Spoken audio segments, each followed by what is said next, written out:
April 1st, 2021, Holy Thursday, Evening Mass of the Lord's Supper.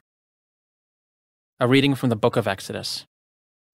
The Lord said to Moses and Aaron in the land of Egypt, "This month shall stand at the head of your calendar. You shall reckon it the first month of the year. Tell the whole community of Israel, on the 10th of this month every one of your families must procure for itself a lamb, one apiece for each household. If a family is too small for a whole lamb, it shall join the nearest household in procuring one, and shall share in the lamb, in proportion to the number of persons who partake of it. The lamb must be a year-old male and without blemish. You may take it from either the sheep or the goats. You shall keep it until the 14th day of this month, and then, with the whole assembly of Israel present, it shall be slaughtered during the evening twilight. They shall take some of its blood and apply it to the 2 doorposts and the lintel of every house in which they partake of the lamb. That same night they shall eat its roasted flesh with unleavened bread and bitter herbs. This is how you are to eat it, with your loins girt, sandals on your feet, and your staff in hand. You shall eat like those who are in flight. It is the Passover of the Lord. For on this same night I will go through Egypt, striking down every firstborn of the land, both man and beast, and executing judgment on all the gods of Egypt. I, the Lord. But the blood will mark the houses where you are. Seeing the blood, I will pass over you.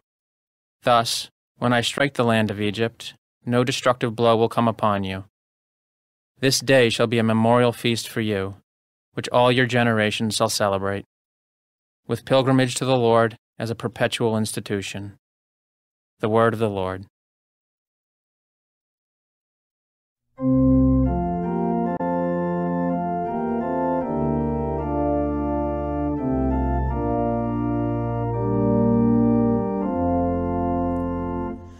Our blessing cup is a communion with the blood of Christ.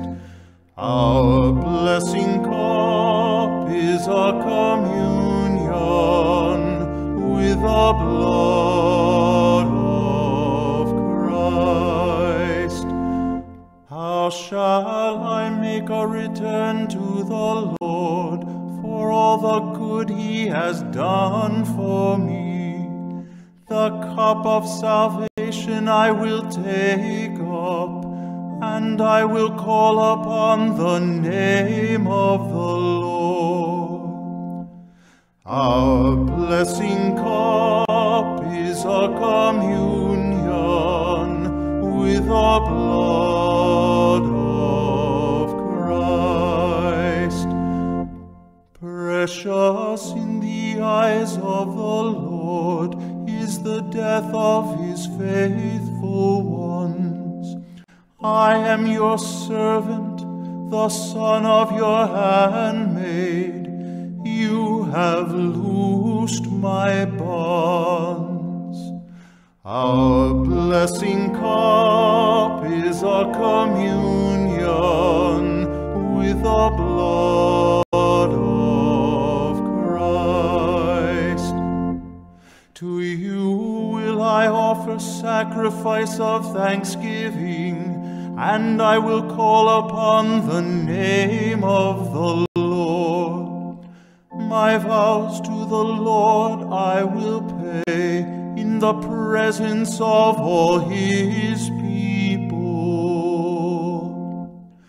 Our blessing cup is a communion with the blood of Christ. A reading from the first letter of St. Paul to the Corinthians. Brothers and sisters, I received from the Lord what I also handed on to you, that the Lord Jesus, on the night He was handed over, took bread, and after He had given thanks, broke it and said, "This is my body that is for you. Do this in remembrance of me." In the same way also the cup, after supper, saying, This cup is the new covenant in my blood. Do this as often as you drink it in remembrance of me. For as often as you eat this bread and drink the cup, you proclaim the death of the Lord until he comes. The word of the Lord.